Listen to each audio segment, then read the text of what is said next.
উপরে নির্দেশ আছে তোরে কি কোন জায়গা যেন একটা কথা বলছে আমার মনে নাই যে তোরে 7 নং এ নিয়ে যাবো এই জায়গা সেক্টরে 7 নং সেক্টরে নিয়ে যাবো তোর বাপেরে কিন্তু এই করে ফায়ার করবে শেষ করবে আর তোর স্বামীরও শেষ করবে তুই সবকিছু দিয়ে দে আর তোরা যদি বাঁচতে চাও এই জায়গা থাকতে চাও তোরা থাকতে পারবি না কিন্তু জীবনে যদি বাঁচতে চাও তাইলে কালকে সকালে কেউ যেন না দেয় এর আগে চলে যাবি না না ও বলছে যে আমরা বিএনপির লোকজন আমাদের উপর থেকে অর্ডার আছে না আমাকেও খবর বানাইবে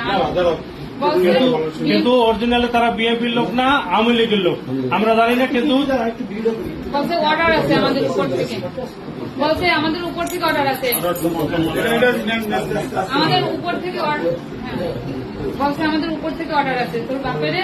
শেষ করে যেতে হইবে তাই তোর কি জিনিসপত্র তাই তোরা যদি বাঁচতে চাও জানে সকালে কারো কাছে বলবি না আর এই মালপত্র অনেক আরো আগুলো হয়েছে আমার হাতে আবার কিছু কিছু গুছো হয়েছে আমার কাছে গুছা আর কারো কাছে বলবি না বললে আর সকালে কেউ যেন না দেয় সকালে উঠে একদম তোর বাপেরে পাঠাই দিবি তোরাও চলে যাবি যদি না যাও হ্যাঁ ইয়ে বাবুর কথা বলছি 1 ঘন্টা পরেই যাবি 1 ঘন্টা পরেই পাঠাই দিবি আর তোরা সকালে ওর মধ্যে চলে যাবি গিয়া চলে যাবি এটা সে তোরা থাকতে পারবি না নাইলে এমন জীবন দিন হয় আমরা বলছি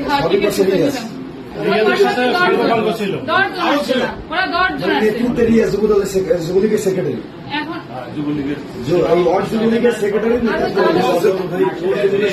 কালো একটা লোকেরও চিনি কিন্তু ওই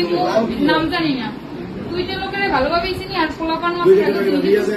মানে নাম তো বলতে পারি